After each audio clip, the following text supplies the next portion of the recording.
déclarer notre témoignage ce matin, qu'il nous a sauvés. Est-ce qu'il y a des sauvés ce matin? Est-ce qu'on peut pousser un cri de joie?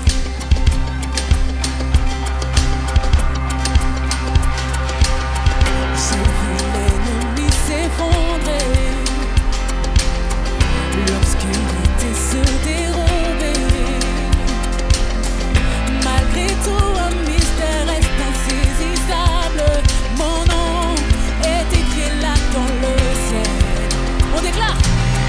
J'ai vu sa puissance en action, sa force de résurrection. Pourtant ce mystère reste insaisissable. Déclare-le. Mon nom est écrit là dans le ciel. Oui, mon chant demeurera éternel. C'est là mon témoignage, je suis sauvé.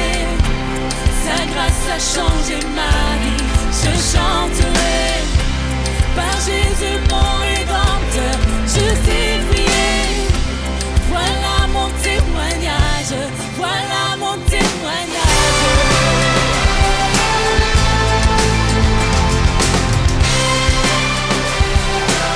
Et on veut se rassembler pour lui ce matin. Rassemblons-nous devant celui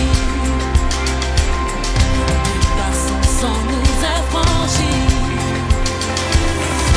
Adorons le Père, le Fils, le Saint-Esprit. Mon Dieu fera ce qu'il a promis. Oui, en lui, tout est déjà accompli. Et tout notre cœur le chante. C'est là mon témoignage, je suis sauvé. Sa grâce a changé ma vie, je chanterai. Par Jésus mon rédempteur, justifié. Voilà mon témoignage, voilà mon témoignage.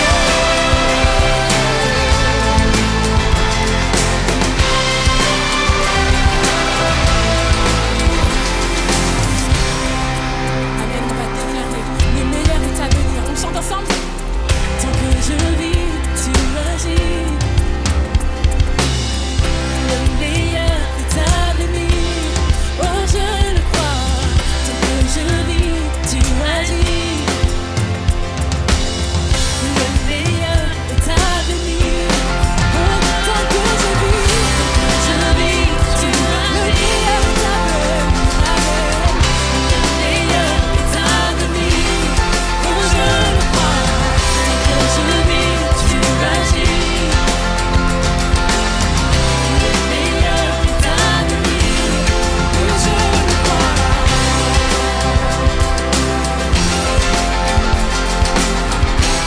C'est là mon témoignage, je suis sauvé. Sa grâce a changé ma vie, je chanterai. Par Jésus mon rédempteur, justifié. Voilà mon témoignage, je suis sauvé. C'est là mon témoignage, je suis sauvé.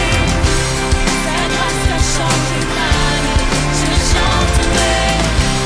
Par Jésus mon rédempteur, justifié. Voilà mon témoignage, voilà mon témoignage.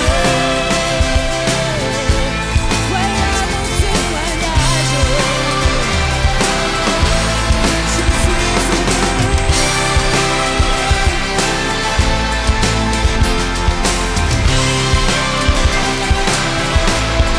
Est-ce qu'on peut le chanter encore? Tant que je vis, tu agis.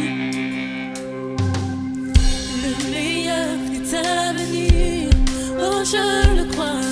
Tant que je vis, tu agis. Le meilleur est à venir. Oh, je déclare-le sur ta vie ce matin. Tant que je vis, tu agis. Le meilleur est à venir. Oh, je le crois. Tant que je vis, tu agis, Seigneur. Le meilleur est à venir. Oh, je le crois. Tant que je vis, tu agis.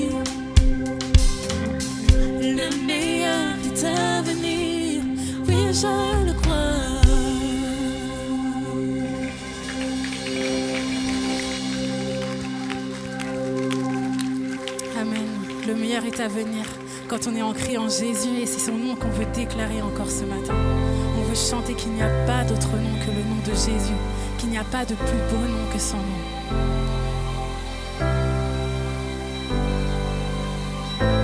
Mon espoir est fondé sur ton nom.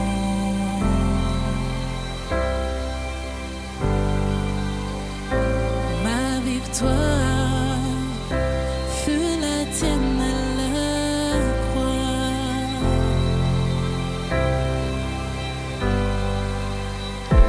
Ta parole est ma déclaration.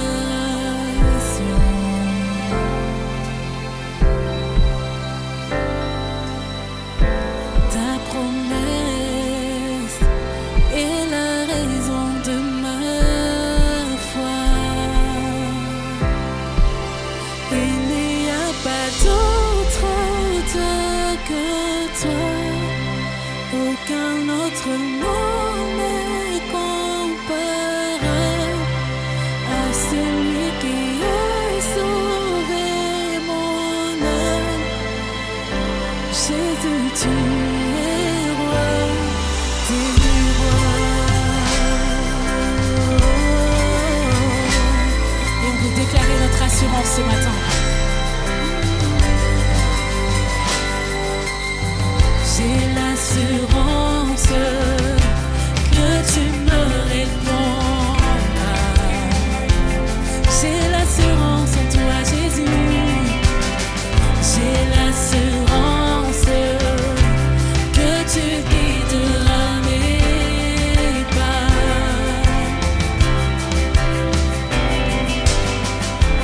Tous mes rêves prendront vie en ton nom.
les autres noms s'effacent.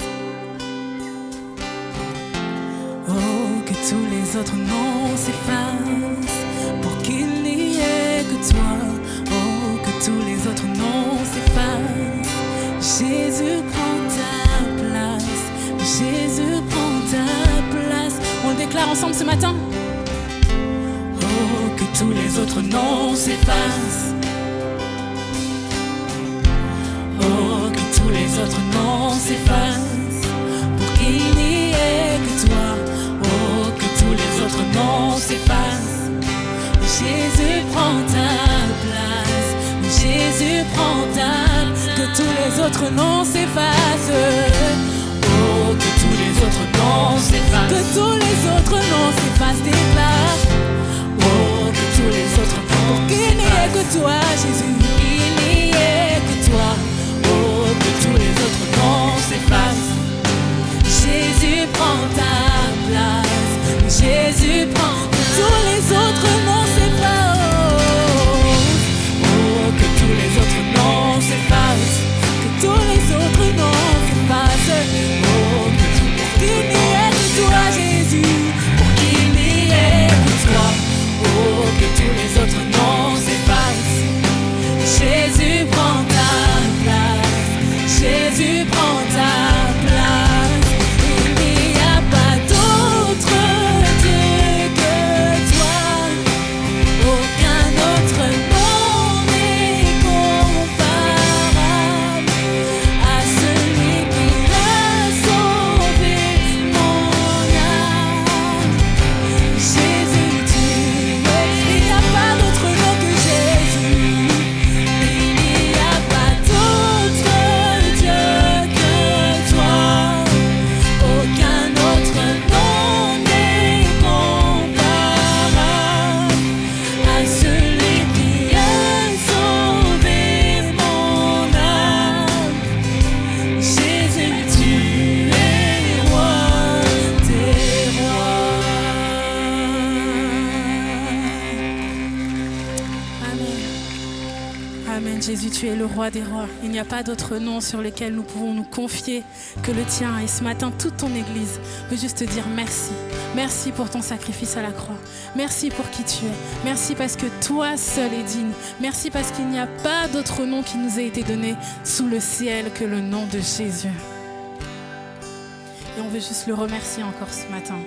On veut lui dire merci pour son sacrifice. On le déclare ensemble? Merci pour la croix, Seigneur. Merci pour le prix payé. Supportant tous mes péchés, tu es venu m'étonner par ta grâce. Merci pour l'amour, Seigneur. Merci pour tes mains percées. Tu m'as lavé dans ton fleuve et j'ai compris ton pardon et ton amour. Digne est l'agneau assis sur le trône, couronné de 1000 couronnes, tu es victorieux.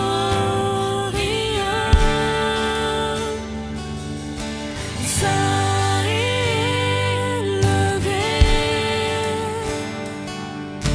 Jésus, Fils de Dieu. Le trésor des cieux fut crucifié. Digne est l'agneau. Digne est l'agneau. Amen, on rechante ensemble. Merci pour la croix, Seigneur. Merci pour le prix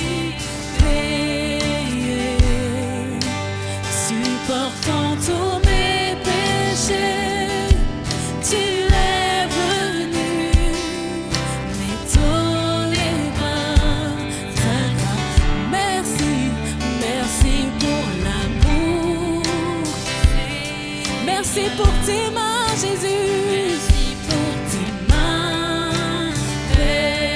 Tu m'as lavé, tu m'as lavé dans ton fleuve, et j'ai compris ton pardon et ton amour. Digne est l'agneau,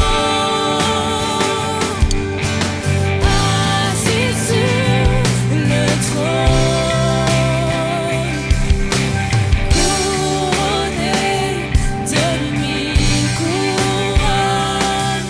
Tu es victorieux, tu sais élevé, ça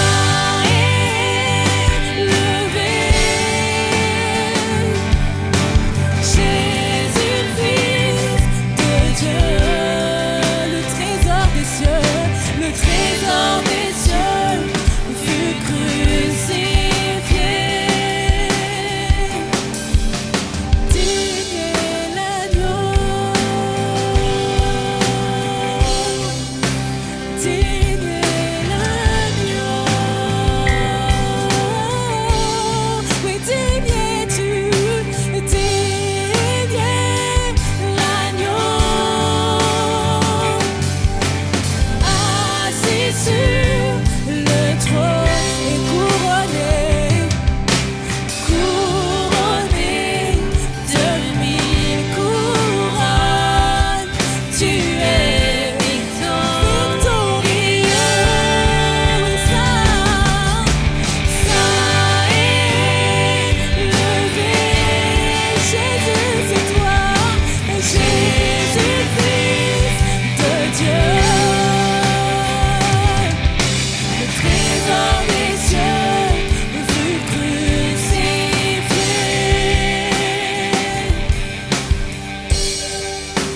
Digne est l'agneau, digne est l'agneau, digne est l'agneau, digne est l'agneau. Est-ce qu'on peut l'acclamer ce matin?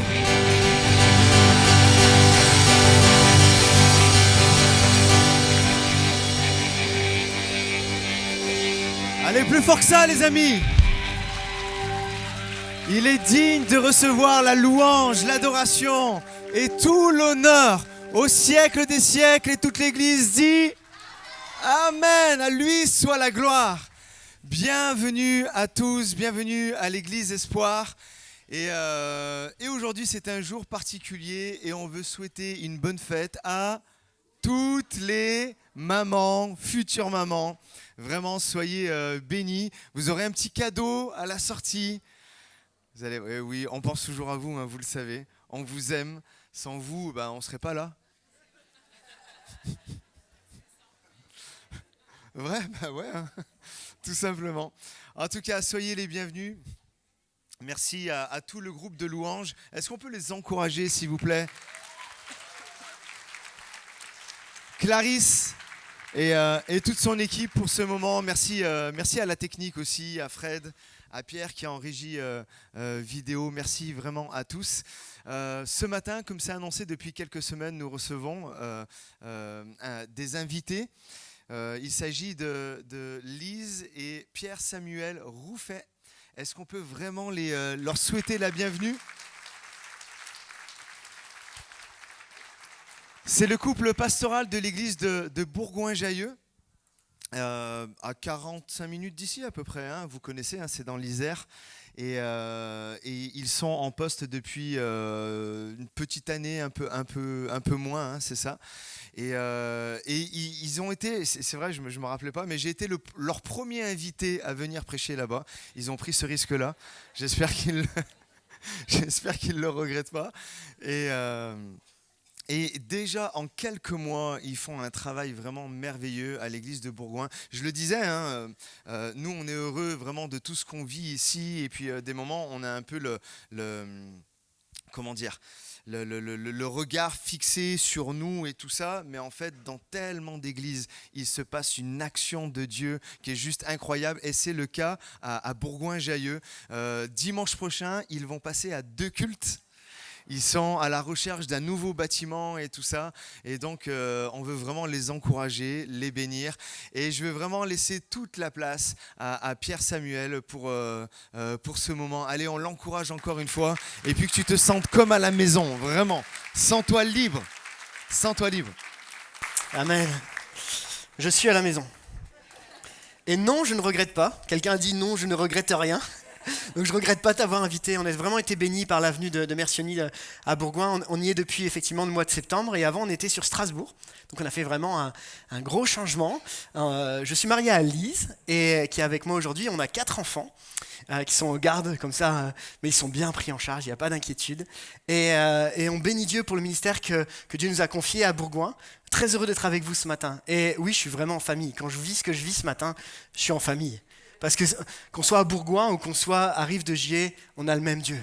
On a le même Seigneur Jésus qui est là au milieu de nous, et on est bien dans la présence de Dieu. Depuis quelques années maintenant, on sert Dieu. Avant d'être pasteur, j'étais prof.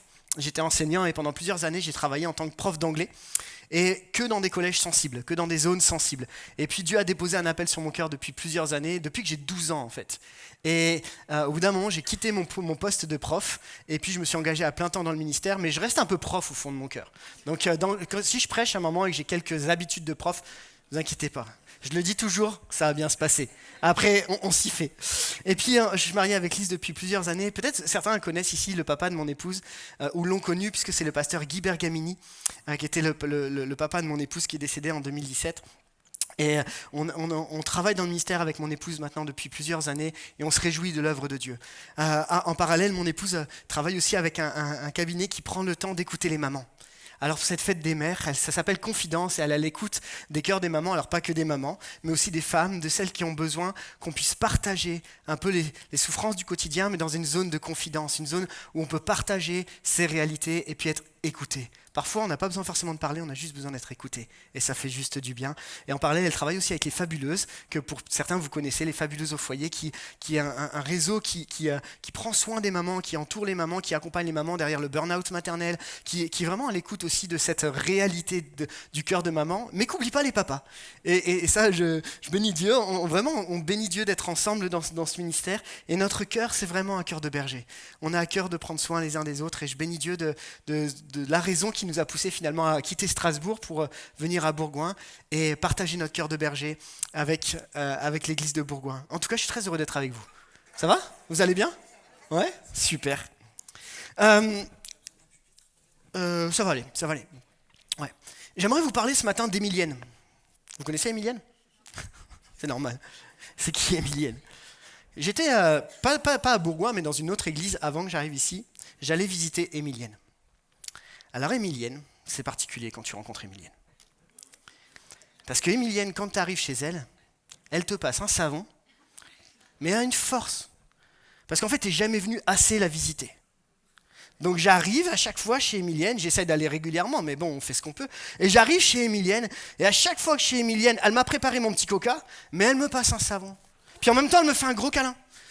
Quelque chose d'assez paradoxal avec Émilienne. Et alors que j'arrive chez Émilienne, il faut qu'on passe peut-être 10, 15, 20 minutes à ce qu'elle me déballe tout ce qui va pas, pour qu'enfin on se pose, qu'on se détende un peu, qu'on commence à parler de Jésus, qu'on commence à vivre quelque chose de paisible. Et elle ressort avec un énorme sourire et elle me dit surtout tarde pas trop à venir me revoir. Mais Émilienne, si vous saviez comment je l'aimais, cette mamie. Et j'ai souvent discuté avec Émilienne pour essayer de comprendre qu'est-ce qui fait que Émilienne, elle est un peu abrupte quand tu discutes avec elle, elle est un peu dure. Et quand tu discutes avec sa vie, tu pourrais vite la condamner et la juger en disant « Purée, j'ai pas envie d'aller parler à Émilienne, casse la tête. » Puis après, tu vas gratter un peu ce qu'il y a derrière. Tu discutes avec elle, tu partages avec elle, et tu te rends compte qu'Émilienne, c'est une femme qui s'est battue toute sa vie. Émilienne, elle faisait partie des Pieds Noirs. Elle arrivait en France par bateau, toute seule sans son mari, avec des enfants, dont un enfant en bas âge, dans la cale d'un bateau pour débarquer à Marseille.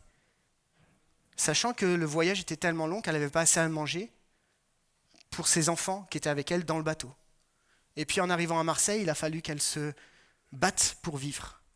Et puis de Marseille, elle est passée par diverses villes pour arriver jusqu'à Besançon, là où on était. Toute sa vie, c'était une vie où tu te battais en continu, en continu, en continu. Ce qui fait qu'Émilienne, elle a développé une carapace autour de sa vie. Et quand tu parles avec elle, tu as l'impression qu'elle est dure. Puis après, quand tu grattes un peu derrière la carapace, il y a le cœur d'Émilienne, qui aime profondément Jésus et qui a expérimenté la providence de Dieu à tellement de reprises. Et on pourrait juger Émilienne en disant « Émilienne, elle ne porte pas des fruits. Émilienne, elle ne porte pas du fruit comme on aimerait qu'on porte du fruit ou comme on dirait que quand tu rentres dans l'église, tout le monde est joyeux. J'étais super bien accueilli, franchement l'équipe d'accueil extraordinaire, merci. Et on dit on devrait porter ce fruit, il y a comme cette injonction de porter du fruit. Et puis parfois on n'y arrive pas. Ça vous est déjà arrivé de ne pas arriver à porter du fruit ? Ça vous est déjà arrivé d'avoir des moments dans ta vie où tu dis mais Seigneur, je suis un peu comme cette Émilienne, j'ai une carapace et derrière cette carapace, oui il y a le fruit, mais j'y arrive pas. Et les gens me jugent et moi-même j'ai un regard sur les situations que à travers mes blessures, mes souffrances. Et il faut toujours qu'on passe un peu de temps avant qu'on arrive à désamorcer les bombes qui sont là. Et j'aimerais vous parler ce matin de porter du fruit. Non pas comme une injonction, non pas comme quelque chose que vous devez absolument faire, mais dans quelque chose que Dieu nous donne la force de réaliser, malgré nos limites et nos faiblesses. Vous êtes OK pour porter du fruit ce matin ? Amen. Est-ce qu'on peut lire ensemble si vous avez vos Bibles et sinon on va l'afficher Le titre de mon message est celui-là, porter du fruit, oui, mais comment ? Et on va partir de Jean 15. Jean 15, vous connaissez ce texte. Et il fait partie de l'étude des 7 « je suis » de l'évangile de Jean. Et dans les 7 « je suis », il y a « je suis », et c'est ce qu'on lit à partir de ce verset premier. « C'est moi qui suis le vrai cep, et mon Père est le vigneron. Tout sarment qui est en moi et qui ne porte pas de fruit, il l'enlève. Et tout sarment qui porte du fruit, il le taille afin qu'il porte encore plus de fruits. Déjà, vous êtes purs à cause de la parole que je vous ai annoncée. Demeurez en moi et je demeurerai en vous. Le sarment ne peut pas porter du fruit par lui-même sans rester attaché au cep. Et il en va de même pour vous si vous ne demeurez pas en moi. Je suis le cep. Vous êtes les sarments. Celui qui demeure en moi et en qui je demeure porte beaucoup de fruits. Et là, on la connaît celle-là, on la connaît par cœur. Car sans moi, vous ne pouvez rien faire. Si quelqu'un ne demeure pas en moi, il est jeté dehors comme le sarment et il sèche. Puis on ramasse le sarment, on le jette au feu et il brûle. Si vous demeurez en moi et que mes paroles demeurent en vous, vous demeurerez, vous demanderez ce que vous voudrez et cela vous sera accordé. Ce qui manifeste la gloire de mon Père, c'est que vous portiez beaucoup de fruits. Vous serez alors mes disciples. Tout comme le Père a aimé, moi aussi je vous ai aimé. Demeurez dans mon amour. Si vous gardez mes commandements, vous demeurerez dans mon amour. De même que j'ai gardé les commandements de mon Père et que je demeure dans son amour, je vous ai dit cela afin que ma joie demeure en vous et que votre joie soit complète. Voici mon commandement, aimez-vous les uns les autres comme je vous ai aimé. Il n'y a pas de plus grand amour que de donner votre vie pour vos amis. Vous êtes mes amis si vous faites ce que je vous commande. Je ne vous appelle plus serviteur parce que le serviteur ne sait pas ce que fait son Seigneur, mais je vous ai appelé ami. Parce que je vous ai fait connaître tout ce que j'ai appris de mon Père. Ce n'est pas vous qui m'avez choisi, merci Seigneur, mais c'est moi qui vous ai choisi. Et je vous ai établi afin que vous vous alliez et que vous portiez du fruit et que votre fruit demeure. Alors, ce que vous demanderez au Père en mon nom, il vous le donnera. Ce que je vous commande, c'est de vous aimer les uns les autres. Amen. Quel texte juste magnifique. Et en même temps tellement challengeant, défiant de porter vraiment du fruit. C'est pas forcément évident tous les jours de porter du fruit. Avant d'aller dans mes 3 parties que j'aimerais partager avec vous, j'aimerais juste faire une courte introduction. Finalement, pour vous, c'est quoi porter du fruit ? Vous avez le droit de me répondre parce que je suis prof et j'aime bien quand je pose des questions, on me répond. Non, sinon, je vous le dis tout de suite, il y a un réflexe qui est super intéressant quand tu es prof et que tu poses des questions. C'est qu'alors que tu es en face des gens, la tête, elle fait comme ça, puis d'un coup, elle fait... Genre, interroge pas moi, mais mon voisin. Mais je vous le dis tout de suite là, il n'y a pas de pression parce qu'il n'y a pas de mauvaise réponse, etc. Vous inquiétez pas. D'après vous, bien fort, dites-moi, c'est quoi porter du fruit ? Faire du bien aux autres, ça en fait partie. Témoigner.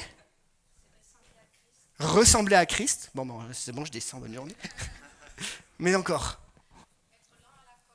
Lent à la colère, ouais. Comme Dieu finalement, qui est riche en bonté, lent à la colère, etc. Faire passer les autres avant, aimer les autres avant, puis je vais revenir juste là, mais je veux juste garder cette réponse un petit peu après. Aimer son prochain, c'est ce qu'on a lu. Ok, vous avez tous la compassion, j'ai entendu, effectivement. Et Les fruits de l'esprit ou le fruit de l'esprit? Les. Il y en a plusieurs, mais il n'y en a qu'un. Bon, c'est compliqué aussi cette histoire. Hein.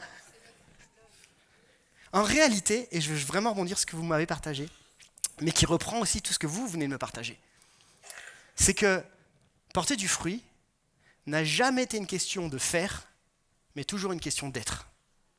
C'est pas ce que tu vas faire qui montre que tu portes du fruit, c'est ce que tu es qui montre que tu portes du fruit. Et en réalité, porter du fruit, c'est manifester ce que le Saint-Esprit appelle le fruit de l'esprit, dans lequel il y a plusieurs fruits. Regardez ce que nous dit Galates 5,22, et vous le connaissez ce texte, le fruit de l'esprit, c'est l'amour, la joie, la paix, la patience, la bonté, la bienveillance, la foi, la douceur, et notre préféré à tous, celui qu'on aime par-dessus tout, celui qu'on maîtrise parfaitement, la maîtrise de soi. Amen. Est-ce que je peux entendre amen? La réalité, c'est intéressant de voir que le fruit, il est quand même mis au singulier pour une raison. Paul ne parle pas d'une série de fruits qui seraient partagés de sorte qu'un croyant en aurait un, et puis un autre croyant en aurait un autre, mais il fait référence en réalité à un ensemble, de telle sorte que toutes les qualités doivent se manifester chez les croyants. Waouh! On la met là-bas. Porter du fruit, en réalité, c'est ce qui transparaît de ta relation avec Dieu. Quand tu arrives à manifester l'amour, la grâce, la paix, la joie. Et c'est pas toujours évident. Et on va essayer de comprendre ensemble. Et puis, toujours dans mon introduction, je crois que le premier fruit, la première partie du fruit de l'esprit, c'est lequel le premier? C'est l'amour. Je crois que le fondement de porter du fruit, c'est l'amour. Parce que la Bible nous dit que tu aimeras le Seigneur ton Dieu de tout ton cœur, toute ton âme et toute ta pensée, et ton prochain comme toi-même. Donc, c'est l'amour, en fait, qui va débloquer le reste. Quand tu aimes, il y a plein de choses qui vont se développer. Oui, mais j'ai tellement été blessé que j'ai du mal à aimer. C'est une réalité. C'est là qu'il faut qu'on travaille ensemble. Mais la réalité, c'est que le fruit qu'on veut porter, la base, c'est l'amour. La clé par excellence. Regardez ce que disait Luther à travers une citation, je crois que je l'ai mis, tu peux la mettre. Le fruit de l'esprit est l'amour. Il est approprié que l'amour soit le premier mentionné, car il englobe tous les suivants. On pourrait même dire que les 8 termes décrivent simplement à quoi ressemble l'amour en action. Il aurait suffi de mentionner uniquement le seul fruit de l'amour, car l'amour embrasse tous les fruits de l'esprit. C'est Luther qui disait ça. Parce que de l'amour va déclencher tout le reste en réalité. Et chers amis, je crois que, et j'en suis persuadé, le rôle de l'Église, c'est de développer le fruit de l'esprit. La Bible nous dit à tous, à ceux-ci tous connaîtront que vous êtes mes disciples. Non pas si vous parlez tous en langue, non pas si l'Église est belle, même si elle est belle, non pas si on a le meilleur groupe de louanges, même si on a le meilleur groupe de louanges. À tous, ceux-ci tous reconnaîtront que vous êtes mes disciples, si vous avez de l'amour les uns pour les autres. Vous vous rendez compte que l'Église, c'est le seul lieu où on peut voir toutes les nationalités, toutes les tranches d'âge, et on peut tous se réunir autour d'un seul et même objectif, le nom de Jésus.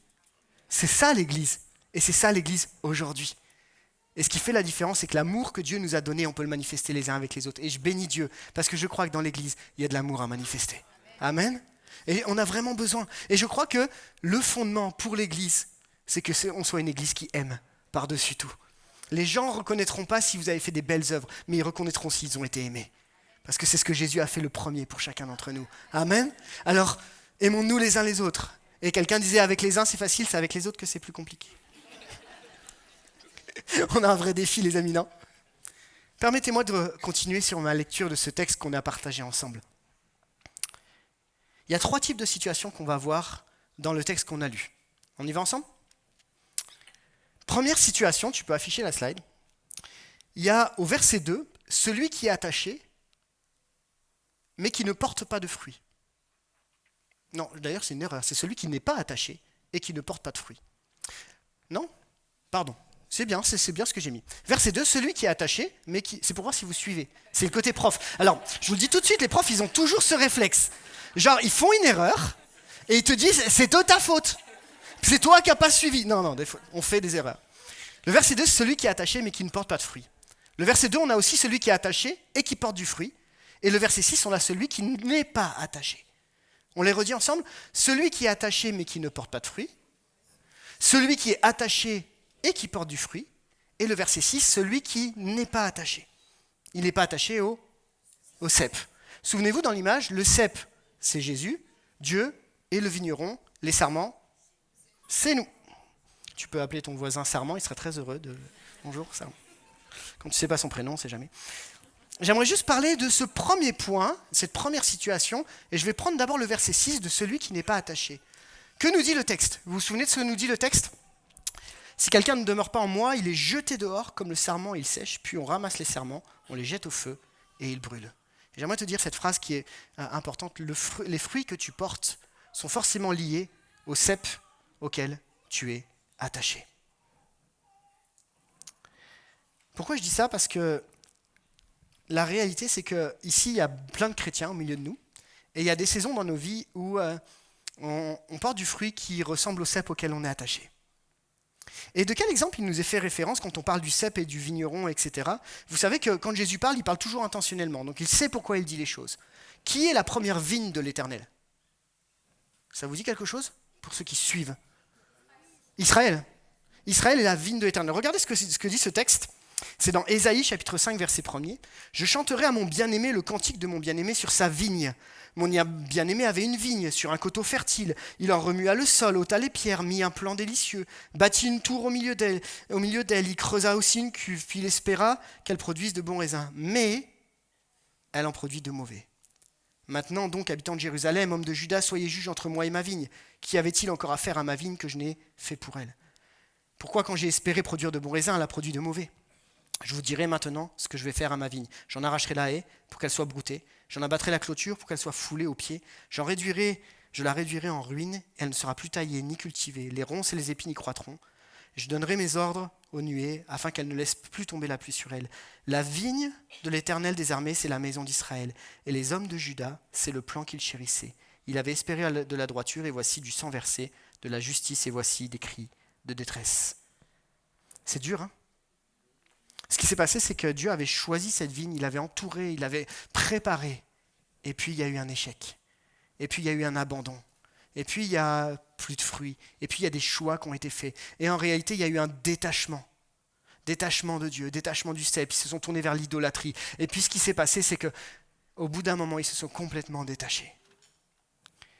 Quand Jésus nous parle de celui qui n'est pas attaché au cep, il sait très bien de quoi il parle parce qu'il voit le peuple d'Israël qui a vécu quelque chose de similaire. Mais ce qui est vraiment intéressant, c'est que Jésus avait une solution, même si le peuple d'Israël a lâché l'affaire. Pour autant, la question que j'aimerais te poser à toi et à moi, que je me pose, à quoi je suis attaché dans ma vie ? Quel est le cep de ma vie qui détermine les fruits que je porte ?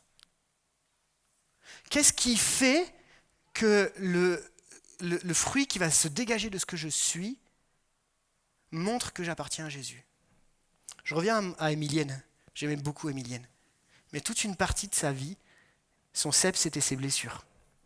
Tout le monde devait comprendre ses blessures.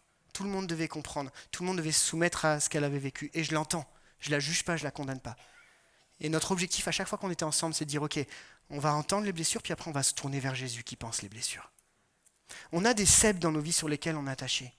Vous savez, un des ceps sur lequel on est attachés tous d'une façon ou d'une autre, c'est qu'est-ce qui va se passer demain ? Comment ça va se passer ? Et tu te dis, Seigneur, et tu pries tout le temps pour ça, et tu t'inquiètes, etc. Et tu t'attaches tellement à ce cep que tu en oublies de t'attacher à Jésus. Jésus est le vrai et le fidèle cep. Et il existe tellement de faux ceps auxquels on peut s'attacher. Il y en a tellement des faux ceps qui finalement font que les fruits que tu portes ne sont que relatifs au cep auquel tu es attaché. Et je ne vous condamne pas, juste je vous le partage. La Bible nous dit dans Jacques, « La source fait-elle jaillir par la même ouverture l'eau douce et l'eau amère ? Un figuier, mes frères, peut-il produire des olives ou d'une vigne de figues ? De l'eau salée ne peut pas non plus produire de l'eau douce. » En réalité, la source qui fait vivre ta vie détermine en réalité les fruits que tu vas porter.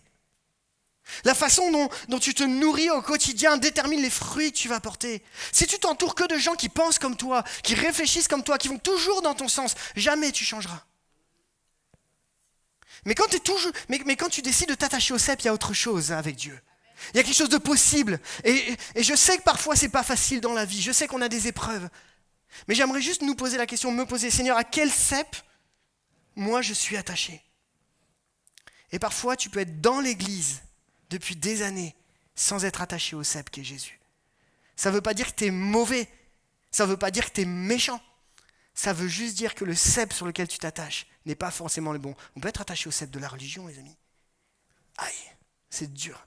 On peut être attaché à différents ceps.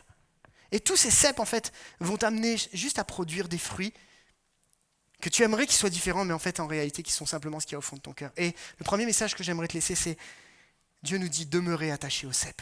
Et si ce matin, tu décidais de changer de cep pour t'attacher vraiment à celui qui est Jésus, celui qui est là à tes côtés, celui qui est là et qui est prêt. Et c'est ce que le texte nous dit, demeurez en moi et je demeurerai en vous. À 10 reprises, le mot demeurer est cité dans ce passage. Preuve que c'est nécessaire à un moment de demeurer attaché au cep. Oui, c'est pas toujours évident. Oui, la vie nous met des épreuves qui sont compliquées. Et on a tendance à se rattacher à différents ceps, quels qu'ils soient.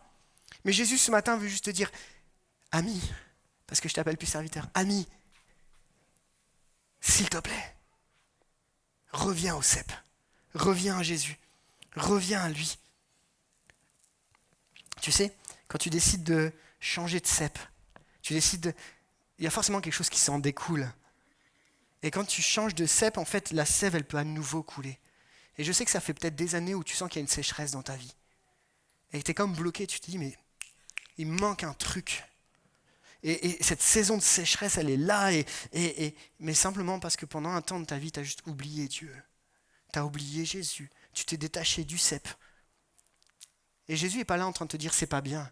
Jésus est en train de te dire, hé gars, c'était le temps de te rattacher au cep maintenant.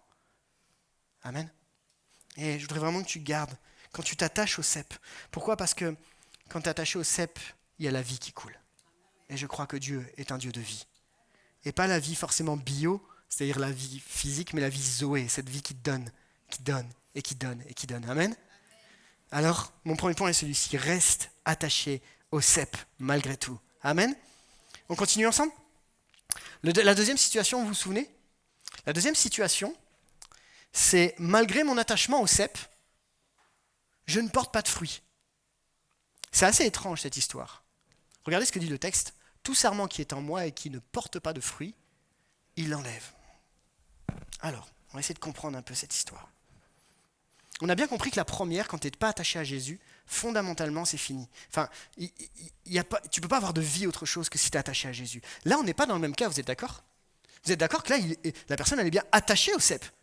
Et pourtant, elle ne porte pas de fruits. Voilà ce qu'on a toujours cru et ce que j'ai toujours cru dans ce texte.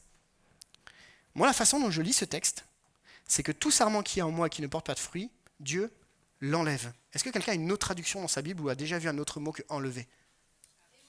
Arracher, émonder, ôter, retrancher. Plein de textes, plein de mots comme ça. Ce qui veut dire que quand tu ne portes pas de fruits, même si tu es attaché à Jésus, tu es disqualifié. Ça m'a interpellé ce texte. Et j'ai gratté un peu plus. Et j'étais cherché un petit peu.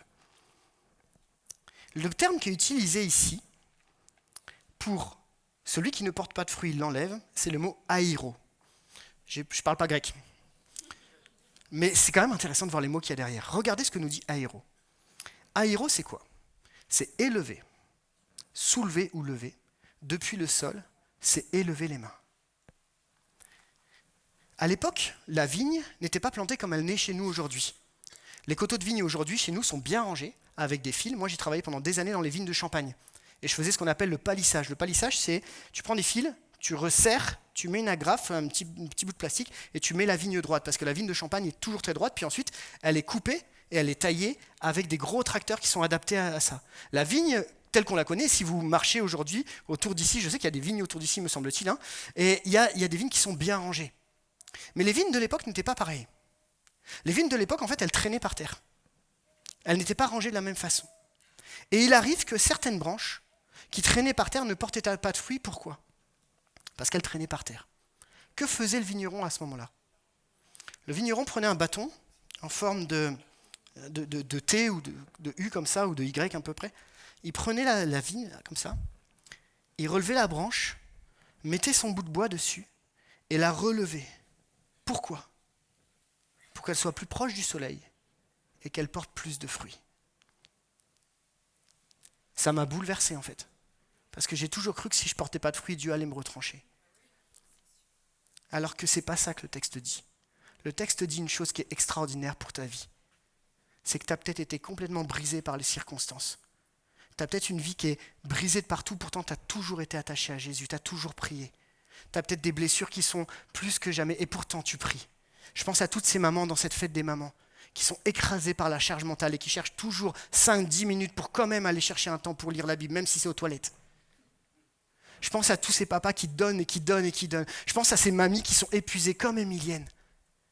Je pense à ces gens qui sont écrasés même dans le service alors qu'on donne et qu'on donne et on donne et on donne et on donne et on est complètement épuisé par la vie. Et nous, le sentiment qu'on a et cette culpabilité qui vient, c'est « je ne porte pas du fruit ». Mais Jésus veut te dire quelque chose de complètement différent ce matin. C'est que Jésus, au lieu de t'écraser, te dire « tu ne vas pas te porter du fruit », te retrancher, Jésus vient te chercher, il te relève pour que tu portes encore plus de fruits. C'est ça le message de l'évangile de la grâce de Jésus. Et je veux vraiment t'encourager aujourd'hui. Même si tu as l'impression de ne plus porter de fruits, mais tu gardes cet attachement à Jésus. Parce que tu pries tous les jours, parce que ta communion avec Dieu, elle est là, mais tu sens au fond de toi, tu es comme en lutte. Dieu te dit, et Jésus te le rappelle, il t'élève afin que tu portes plus de fruits. Il te porte afin que tu t'approches du soleil, et le soleil de la justice, c'est Dieu. Je veux vraiment t'encourager, alors que tu n'as plus les forces, alors que tu n'arrives plus à te battre, alors que tu n'y arrives plus, tu es au bout de ta vie, comme on dit chez nous. Dieu te dit, je t'élève, je te relève, je ne te retranche pas, je te relève pour que tu portes du fruit. Ne dis jamais que c'est fini quand Dieu n'a pas dit que c'était fini. Amen. Et je crois qu'il y a ici, à Rive-de-Gier, des hommes et des femmes qui peut-être vous êtes au bout du bout, vous êtes par terre, vous n'en pouvez plus parce que les épreuves de la vie vous écrasent. Dieu veut t'encourager en te disant, je vais te relever et tu vas porter du fruit à nouveau. Celui que tu portais avant, ne baisse pas les bras. Ça m'a juste bouleversé de comprendre ça, parce que le mot qui est utilisé, c'est pas celui qu'on a défini pour moi. Et c'est un mot qui est similaire au moment où David se retrouve trahi par son fils Absalom. Et dans le psaume 3, verset 4, la Bible nous dit « Mais toi, ô Éternel, tu es mon bouclier, tu es ma gloire, tu relèves ma tête. » David n'a pas été disqualifié, rejeté. Pourtant, il a fait des erreurs. Pourtant, il a mal fait avec Bathsheba. Vous connaissez les histoires pour la plupart. Pourtant, il a fail, comme on dit chez nous. Comme on dit avec les jeunes, pardon. Ou les moins jeunes. Pourtant, il a échoué. Mais Jésus, dans ce texte-là, enfin Dieu, à travers le psaume, nous dit « Il relève ma tête ».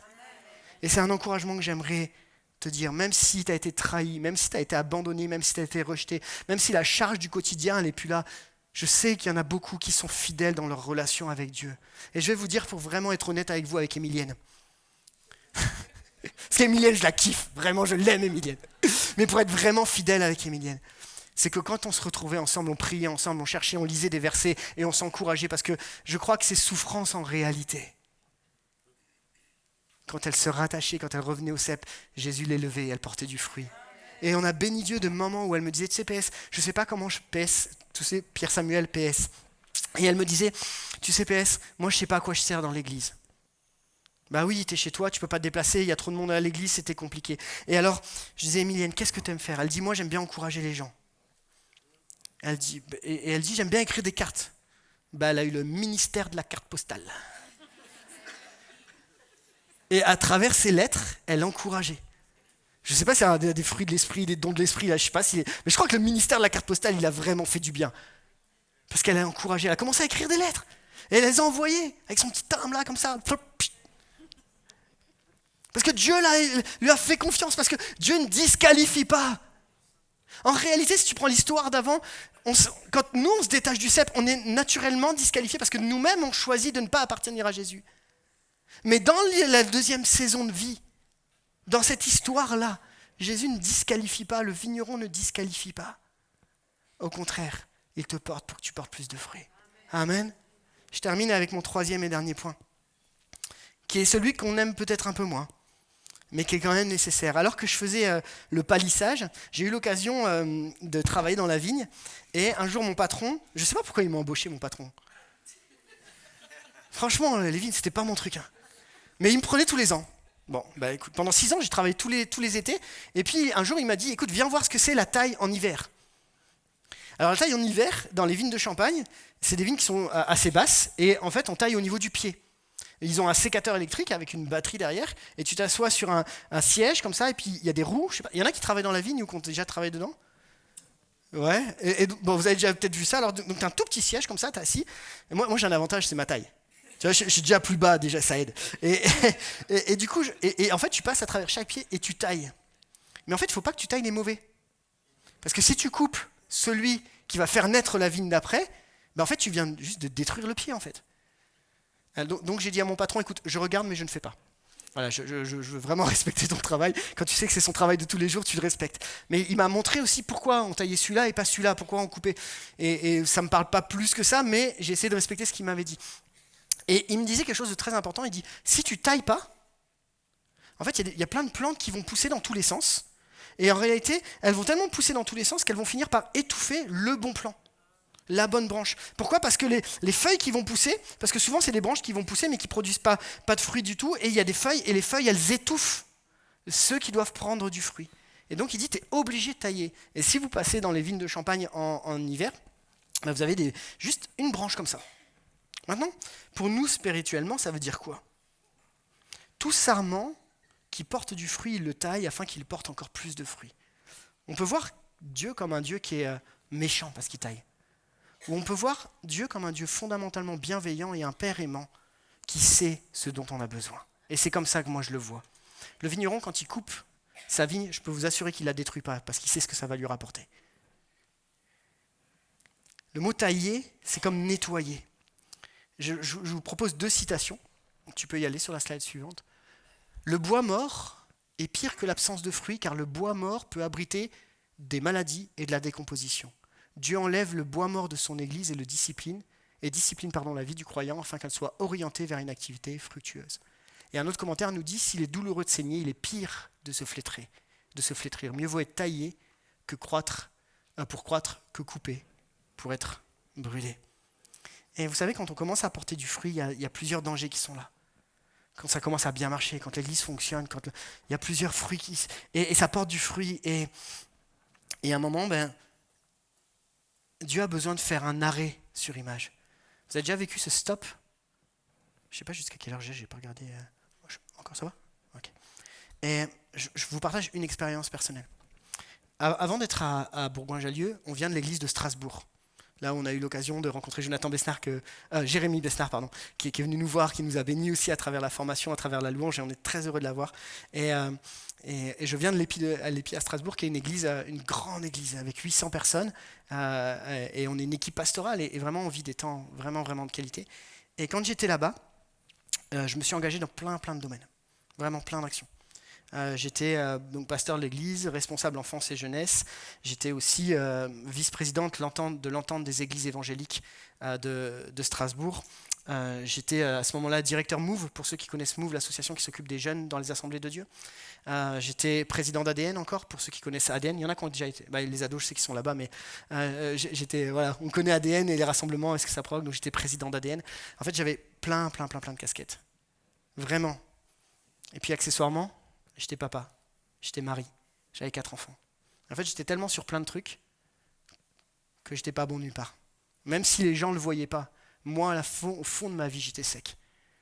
Le seul moment, et je veux vraiment être transparent avec vous, le seul moment où je priais tous les jours. Je suis resté attaché au cep, vraiment, parce que j'aime Jésus. Mais les moments où j'allais vraiment chercher la face de Dieu, c'était que pour donner des messages, c'était que pour apporter, etc. C'est jamais pour recevoir la sève que j'ai besoin pour me faire vivre. J'étais tellement partout que j'étais nulle part. Et il a fallu un moment où Dieu m'a arrêté. Dieu a taillé ma vie. Ça fait un peu mal, mais Dieu est un Dieu tellement d'amour qu'il sait exactement où il a fallu tailler. Et on priait avec mon épouse en disant, voilà, ça fait 5 ans qu'on est sur Strasbourg. Seigneur, où est-ce que tu nous veux ? On était prêt à rester, à partir, on se laissait conduire, mais je sais que moi, j'arrivais juste à un moment où j'étais sec, fondamentalement sec. Et Dieu a ouvert une porte vers l'église de Bourgoin-Jallieu. Et je crois que Dieu m'a dit, PS, il faut que tu arrêtes maintenant. Pour revenir à ce à quoi je t'appelle vraiment. Chercher ma face, chercher mon cœur et développer le cœur que je t'ai donné pour le ministère. Et de là, on a bougé ensemble avec Lise pour Bourgoin-Jallieu. Et c'est pas de la faute de l'église de Strasbourg, c'est pas la faute Non, c'est la faute de personne à part moi qui a pris tellement d'engagement. Parce que c'était chrétien, hein, pour Dieu, les frères. J'ai fait ça pour Dieu, hein. J'ai fait plein de trucs pour Dieu. Mais tu es tellement engagé que, en fait, tu tu portes un fruit au fait qui a de moins en moins de saveur. Et ce que Dieu a eu besoin de faire dans ma vie, c'est qu'il a besoin de me recentrer, tailler certains aspects de ma vie. En particulier, cette qualité que j'avais, qu'on peut appeler qualité ou défaut, de jamais savoir dire non. Qu'à un moment, il faut arrêter, quoi. D'accord ? Et il a fallu travailler sur ça, et mon cœur a été travaillé. Et c'est comme si Dieu a taillé cette partie-là. Pourquoi ? Non pas pour me dire, je vais te tailler pour que tu comprennes la vie. Mais non, mais il m'a taillé pour me dire, écoute PS, j'ai mieux que ça, que ce que tu vis là maintenant. Et dans ta vie, tu passes peut-être par des zones de stop, des zones où Dieu ferme des portes là maintenant, et tu te dis, Seigneur, pourquoi j'en suis là ? Et Dieu est juste en train de te dire, tiens bon, je taille. Parce que je veux que tu portes encore plus de fruits, parce que je sais tellement ce que tu as en réserve, parce que j'ai placé des choses qui sont en toi, qui sont tellement plus grandes que ce que toi tu vis maintenant. Et il a besoin de tailler, il a besoin de retirer. Alors parfois il va retirer un petit peu d'orgueil, un peu plus d'ailleurs.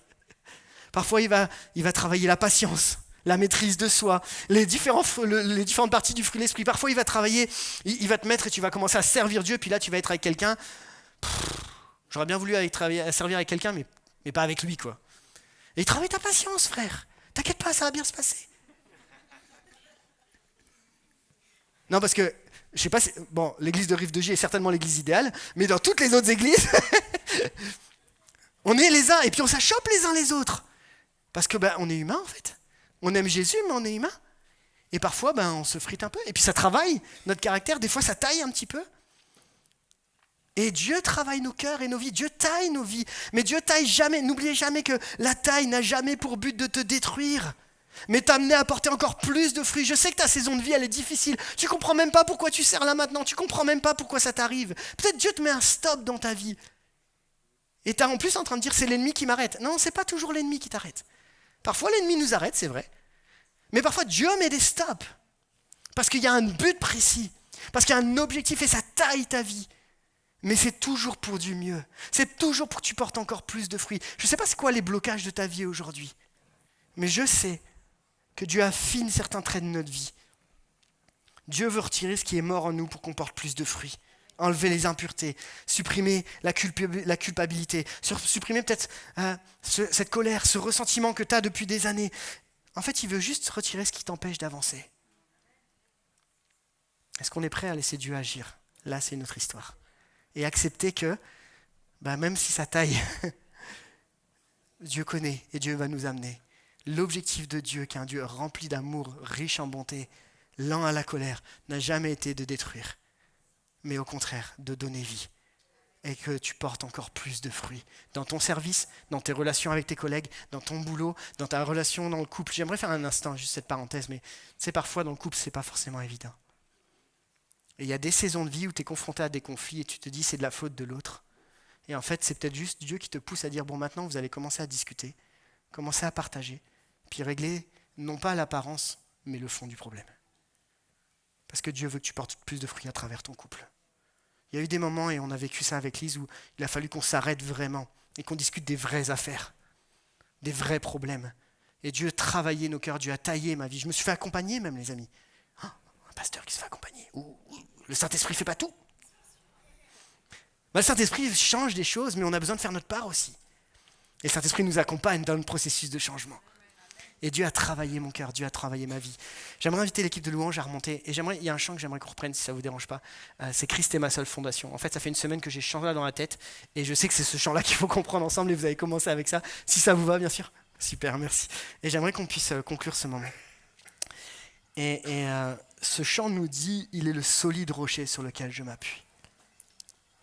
Et j'aimerais revenir sur les 3 situations par lesquelles on est passé. Tu peux mettre la slide et la dernière. Il y a 3 situations qu'on a vues. 1, quand tu ne portes pas de fruits, pose-toi la question à quel cep tu es attaché. Quand tu es au bout du rouleau mais que tu es attaché au cep, laisse le vigneron te relever. Et quand tu portes du fruit, laisse le vigneron tailler ta vie. Tout en sachant que dans chaque situation, Jésus te rappelle que ce n'est pas toi qui l'as choisi, mais c'est lui qui t'a choisi. Et je vous ai établi afin que vous alliez, que vous portiez du fruit et que votre fruit demeure.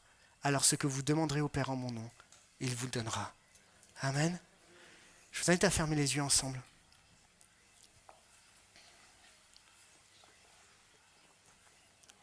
Et je voudrais qu'on prenne ce temps de pause ce matin. On a un petit peu de temps et on va juste chercher la face de Dieu un instant. Et peut-être toi, dans cette situation-là ce matin, tu t'es reconnu sur un des 3 points. On n'est pas forcément sur les 3 points, on est sur l'un d'entre eux.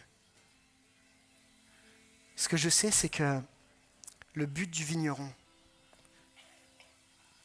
c'est toujours que tu portes encore plus de fruits. Que le fruit de l'esprit, l'amour, la joie soit ton quotidien, pas simplement un instant ponctuel. Que tu marches par l'esprit, que tu sois conduit par l'esprit et que jour après jour, tu développes encore plus le fruit de l'esprit. Et qu'il se traduise dans des gestes, dans des actes, dans du faire. Mais d'abord, Dieu veut transformer l'être. Et alors qu'on a peut-être les yeux fermés, il y a une des situations qui te correspond. J'aimerais que tu fasses peut-être ce pas de foi, d'oser dire à Dieu simplement, Jésus, j'en suis à tel point. Jésus, viens me relever, j'ai besoin de ça. Ou peut-être tu te dis, Seigneur, ça fait des années que je suis vraiment détaché de Jésus. Je reviens à l'église pour la première fois, pour la deuxième fois, et Jésus te dit, reviens, attache-toi au cep. Parce que pour l'instant, tu es sec. Peut-être que tu sers et tu portes du fruit, et merci Seigneur. Tu as besoin encore que Dieu travaille ta vie d'une façon ou d'une autre. On va demander vraiment au vigneron céleste de faire son œuvre dans nos vies. Et à Jésus vraiment de se déverser dans chacun d'entre nous, afin que la sève coule, afin qu'on porte du fruit et du fruit qui demeure, et afin qu'on soit attaché et qu'on ne lâche rien. Parce que Jésus, tu es là. Parce que toi, tu n'as jamais rien lâché pour moi. Si c'est ton cas, peut-être tu peux te mettre debout à ta place et tu peux comme un pas de foi de dire, Seigneur, je veux porter du fruit, j'ai besoin de ton aide. Là, je suis au bout de ma vie, j'ai besoin de ton aide. Je suis fatigué, viens me relever. Et si vous le souhaitez, mettez-vous debout à votre place. C'est comme vous le souhaitez, chacun est libre de faire comme il le veut. Mais on va prier ensemble. Jésus. Jésus. Jésus. Seigneur, on est là tous ensemble. Et alors qu'on est devant toi à chercher ta face, je veux vraiment te prier en particulier pour tous ceux qui sont au bout du rouleau, qui pourtant sont attachés à Jésus, qu'ils aiment Jésus, mais qui n'arrivent plus à lever les yeux au ciel. Pour encore que ce matin, tu donnes une parole d'encouragement, que tu relèves leur tête, qu'ils puissent commencer à espérer, à commencer à voir, Seigneur, des changements radicaux parce qu'ils vont simplement être élevés par Dieu. Je te prie pour tous ceux qui sont loin du cep, que ce matin, ils prennent une décision radicale de dire, Seigneur, je m'attache à Jésus et à Jésus seul. Parce que Christ est ma seule fondation. Je te prie pour tous ceux qui portent déjà du fruit, afin qu'ils portent encore plus et que l'église de Rive de Gier se développe encore plus. Et tous, à ceux-ci, tous reconnaîtront que nous sommes ses disciples si nous avons de l'amour les uns pour les autres, que l'amour soit encore le centre de nos relations, de la façon dont on fonctionne. Je te prie que cette église de Rive de Gier puisse se développer encore plus par l'amour que Christ va déverser dans les cœurs. Oui, Jésus, tu es le vrai cep. Dieu est le vigneron. Et nous sommes tes branches, tu nous fais confiance pour porter du fruit. Tu nous fais confiance encore ce matin. Merci Jésus de ta grâce, de ta fidélité. Merci parce que tu relèves, tu encourages, tu fortifies. Ce matin, tu donnes une seconde chance. À toi la gloire, Jésus. Amen.